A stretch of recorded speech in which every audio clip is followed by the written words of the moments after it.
Today we'll explore the story of German knitting, how it started, how it evolved, and the designers who are shaping its future today, along with 18 of their stunning knitting patterns. And for once I'll be able to pronounce everything correctly because I'm from Germany as well.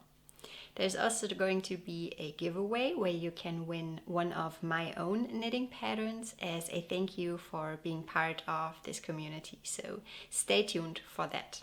But what makes German knitting so special? Let's find out. The story of knitting in Germany is a fascinating blend of practicality, craftsmanship, and quiet artistry. For centuries, knitting here wasn't just about leisure, it was about survival. Especially in rural areas, families spun and knitted with their own wool, and they made everything from socks to mitts to sturdy sweaters to withstand the long, cold winters. Especially in the alpine regions of Bavaria and the Allgäu, knitting became a highly developed craft. Patterns were often passed down through generations, and just like in other parts of Europe, local traditions emerged. Bavarian and Austrian style socks, known for their intricate twisted stitches and cable patterns, are still admired today. During both world wars, knitting gained another layer of meaning.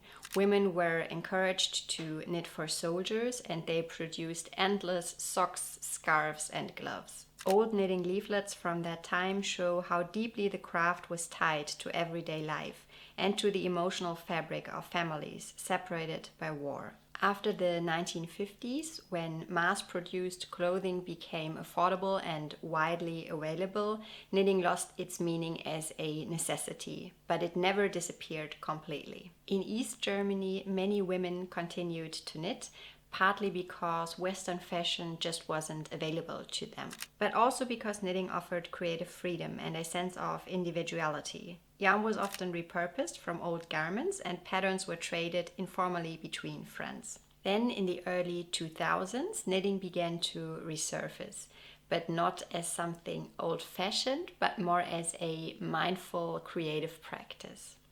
Through the rise of social media, knitters were able to connect globally with each other, and the joy of creating sustainable handmade clothing became more and more popular. Today, knitting in Germany blends tradition with modern design, a craft that honors the past but still feels completely at home in the present. Of course, the story of knitting is also a story of wool, and Germany has a surprisingly large amount of native sheep breeds, each with their own distinct character. The most popular one is probably the Merino Landschaf, a German breed developed in the 18th century, crossing local land sheep with merinos from Spain. It became the backbone of German wool production for centuries. Here you can see an example of one of my own naturally dyed yarns that is dyed on a 100% German merino wool yarn. The fiber is soft and durable and also wonderfully elastic, so it's ideal for sweaters and accessories as well. You definitely cannot compare the German merino yarn to an Australian merino, for example. It is a lot less soft, and that's due to the harsher climate here in Germany compared to Australia. Then there is the Rhönschaf, a very charming breed from the Rhön Mountains. Its wool is slightly coarser but warm and resilient, perfect for rustic knits, outerwear or home textiles. The breed itself is part of Germany's cultural heritage, and its conservation is supported by local farmers and craftspeople. In the north you will find the Heidschnucke, a hardy moorland sheep from Lower Saxony. Its wool is grey and quite robust, more suited for outer garments and traditional clothing than delicate next-to-skin wear. There are also smaller regional breeds like the Coburger Fuchsschaf, and I'm going to show you an example of an undyed skein of its yarn. It is best known for its golden fleece and its reddish undertone. There's also the Bentheimer Landschaf, with its creamy white wool, and both of these breeds have gained attention in recent years as knitters look for more sustainable and local fibers. And this love for natural, sustainable materials is mirrored in German's yarn industry as well. Companies like Rosy Green Wool have become pioneers in creating very transparent, sustainable, traceable yarns. Their yarns are GOTS certified organic and spun in Europe under fair conditions. The focus on softness, quality, and environmental responsibility reflects a distinctly German approach. Doing things thoughtfully and with care. Since May of 2025, Rosy Green Wool belongs to Pasquali, another well-known name in the German yarn industry. Pasquali sources luxury fibers like cashmere, yak, and silk while maintaining transparency about origin and sustainability. Their blends, such as Camel Decay or Suave, are beautiful examples of how traditional yarn production can meet modern values. Then there's La Mana, which is a company founded in Bielefeld, and it is known for their minimalist aesthetic and cohesive color palettes. Their yarns like Como and Premia are light, soft, and elegant, often paired with modern Scandinavian-inspired designs. More playful and artistic is Schoppelwolle, which is best known for its Zauberball, the yarn that introduced gradients to a wide array of knitters worldwide. And Atelier Citron is another long-standing brand that focuses on producing the yarns entirely in Germany with a specific focus on eco-friendly dyeing processes and quality control. Together, these yarn companies show how diverse the German yarn industry has become, but still always maintaining its focus of sustainability, quality, and craftsmanship. Germany may not be the first country that comes to mind when thinking of modern knitwear designs, but it's home to a growing community of designers that blend craftsmanship with minimal, modern wearable styles. What's fascinating is that the German knitting aesthetic often reflects the country itself. Clean lines, functionality, and timeless designs, yet with a touch of warmth and individuality. Let's have a look at some of Germany's most talented knitwear designers and their amazing patterns now. And as always, since I unfortunately cannot show you all of the beautiful German knitting patterns that are out there, I have put together a bundle on Ravelry with a lot more patterns from German knitwear designers that I'm going to link for you in the description box below, along with everything else that I'm talking about in this video. We are going to start with one of the most popular names in the German knitting scene, Isabell Kraemer. Her designs like Il Grande Favorito and Yume combine timeless shapes with subtle details that make them special. She's known for her relaxed wearable style and patterns that flatter a wide range of knitters. To date, Isabell has published more than 240 knitting patterns, so you can imagine that it was quite difficult for me to choose which ones to show you.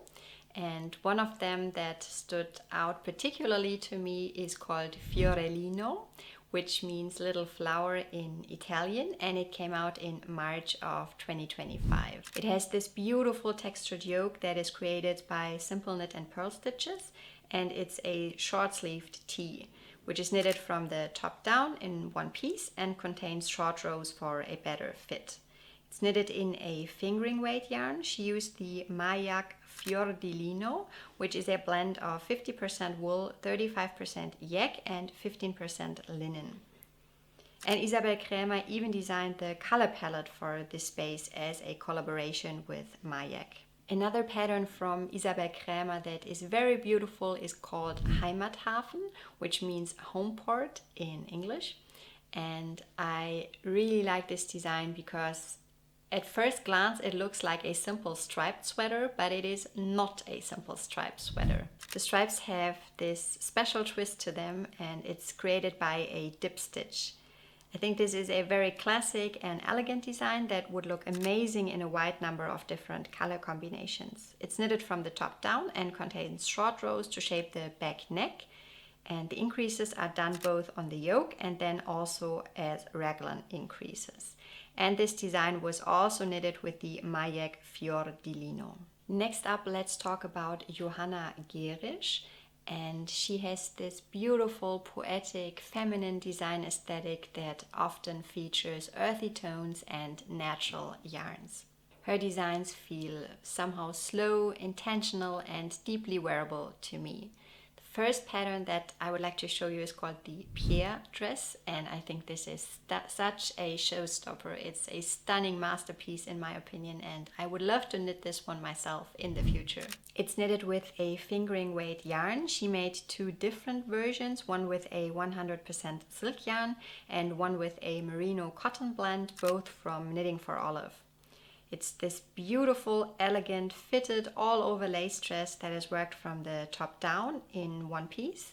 And looking at the pattern pictures, it looks to me like she created two different versions, one with this keyhole detail in the back and one with the buttons and the open back. She describes this pattern as very advanced, so I would only recommend it to knit if you are an experienced knitter yourself. And I also wanted to show you a cardigan pattern from Johanna Gerisch called the Emmanuel Cardigan. This cardigan might look rather basic from the front. It has this deep V-neck, but on the back you can see this beautiful lace panel, which just makes it a very special design. I also like the puffy sleeves and the all-over cozy look of it. It's knitted with a fingering weight yarn and a silk mohair yarn held together, which creates this cozy look and a soft halo. And it is worked top down with raglan increases. Let's move on to the next designer, and I would like to talk about Elenor Mortensen.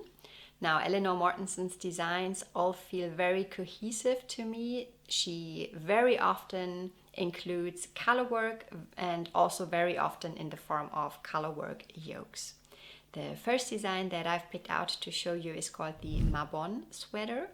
And Mabon is a Welsh term and it refers to the autumnal equinox, a time of equal day and night, balance and reflection. I think she chose a stunning color combination. The sweater looks like it's glowing and it reminds me of the sun peeking through on a fall day where there are lots of leaves on the ground. It's knitted from the top down and has this beautiful colorwork motif on the yoke as well as the sleeve cuffs and the bottom hem. The yarn she used is a fingering weight yarn with a rather small gauge of 26 stitches and 33 rows over 10 centimeters or 4 inches. And the second design of Elenor Mortensen that I would like to show you is called the Golden Poppy Sweater. What I really like about this sweater is the fact that the colorwork part is so large and continues even below the yoke after you've split for the body and the sleeves. And the floral motif is also very beautiful in my opinion. This sweater is knitted from the top down and the fit is loose on the body and narrow on the sleeves. Next up, let's talk about Melanie Berg. Melanie Berg was one of the first German knitwear designers to gain international recognition, and she is best known for her shawl designs. Patterns like Drachenfels and On the Spice Market helped define a whole era of indie design on Ravelry. What I personally love about her design aesthetic is that she bridges traditional techniques with modern color sensibility. The pattern, or the first pattern of hers that I have picked out to show you, is a shawl pattern and it is called Ghost Dancer. I really like the geometric motifs and the 3 different sections of this triangular shawl. The color work is done by mosaic knitting, meaning that you are only knitting with one color at a time, which means it's far less complicated to knit than it looks. And there is also a sweater pattern from Melanie that I would like to show you because I think it's just stunning, and this one is called Stone Sugar. It is knitted with a DK and a lace weight yarn held together and has this gorgeous color work, which is a bit unusually placed at the lower part of the body. I think it's just such a unique and elegant design. The sweater is knitted from the top down and has this beautiful large turtleneck. The relaxed fit provides ease and freedom, making it the ideal choice for lazy afternoons at home or casual outings, according to Melanie. Let's move on to the designer whose pattern I am wearing today, and I'm talking about ANKESTRiCK. ANKESTRiCK is known for her designs that are classic wardrobe staples, a bit minimalist in their aesthetic, but also enjoyable to knit due to her favorite construction of seamless and top-down. The pattern that I am wearing today is called Slanted Sleeven, and if you are having a look at my version here and the original sample in the pattern, you will notice that I have made quite a number of modifications to my version. I knitted my cardigan a lot longer, and I also used a completely different gauge. My gauge was larger, so I used a thicker yarn. So that's why, even though I knitted the smallest size, my sweater is not as fitted as the one in the sample. I knitted my sweater with yarn from the Swedish yarn company Hönnöroejer, so the Nutiden yarn held double. And I do have to admit, although I loved knitting this cardigan, I think I have not worn it since I finished it. And I think this is due to a couple of reasons. First, I somehow managed to not space the buttonholes evenly.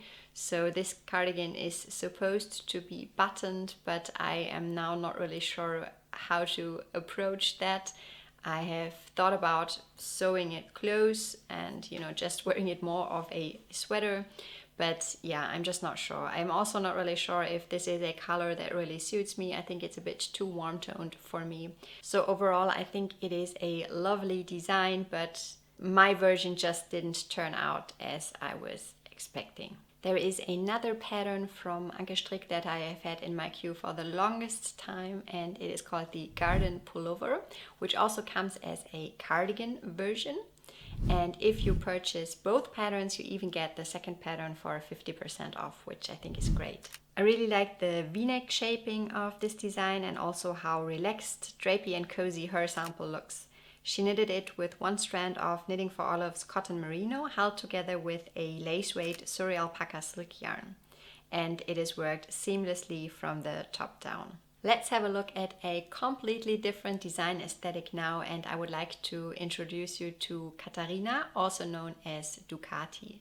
Ducathi is best known for her colorwork sock patterns, and her patterns overall feel very cohesive in style or aesthetic, in my opinion, and she really knows how to play with those geometric shapes and the different color combinations. The first pattern that I would like to show you is called the Slow Down Socks, and it's this stunning all over colorwork pattern with flowers and even a little snail on the heel, and that's just so cute in my opinion.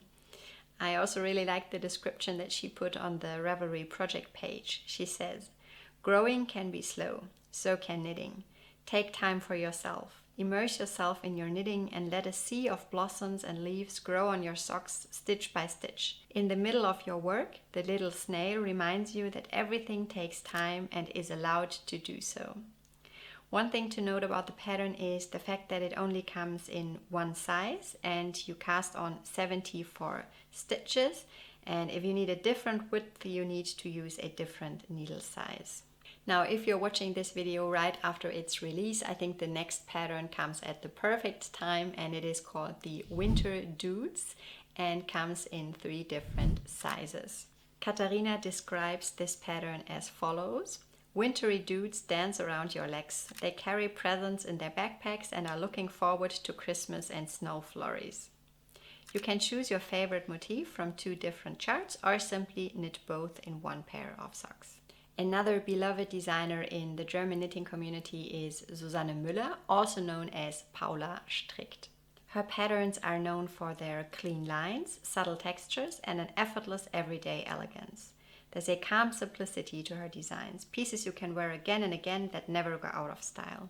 The first pattern of Susanne Müller that I would like to show you is called the Coming Soon Sweater, and I think this one looks particularly classic and elegant yet cozy at the same time to me. I really love it in the navy color, but as you can see here, it also looks great in beige, and I think it would be beautiful in basically any color.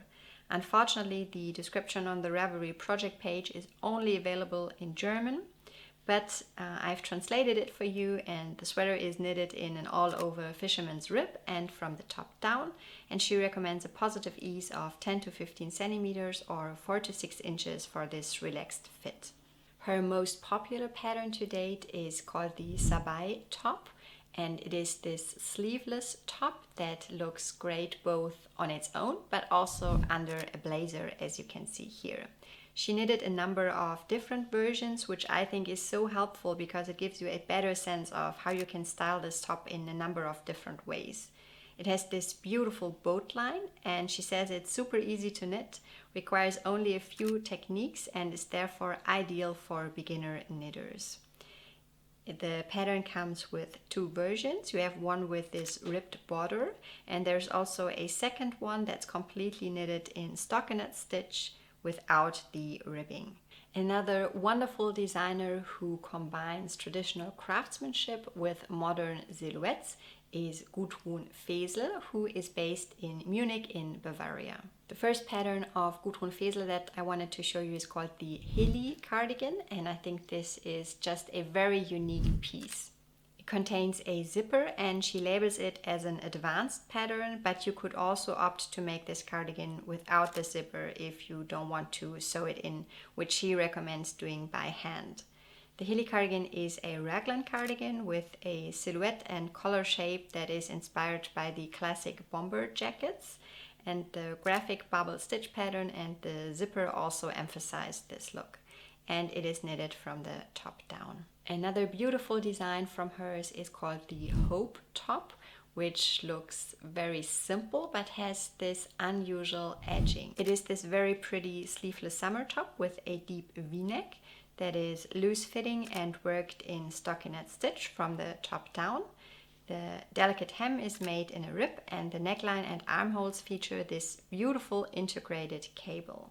As a German knitter myself, I think it's so wonderful to see how our knitting culture has evolved from a handmade necessity to a creative expression that is shared globally with knitters all around the world. And to celebrate this community, I would like to give something back to you. I have designed 7 knitting patterns myself to date, and in this video you can win one of them. All you have to do is leave a comment down below letting me know which of the knitting patterns you would like to win.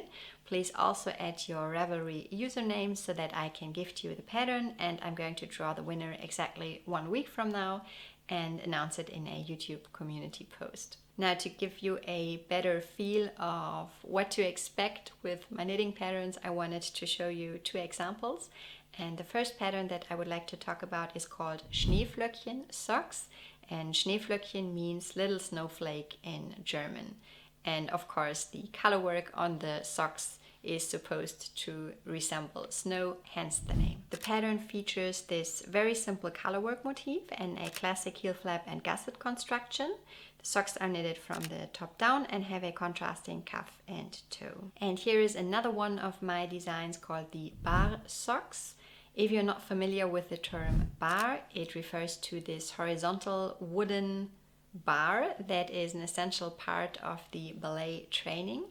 And the elegant look and also the strict lines of these socks reminded me of the bar, because I used to very much enjoy doing ballet both as a kid and then more recently as an adult as well. The socks are also knitted from the top down. They have this slip stitch pattern all throughout, and they also feature contrasting cuffs and toes and a classic heel flap and gusset construction. So, what defines German knitting today?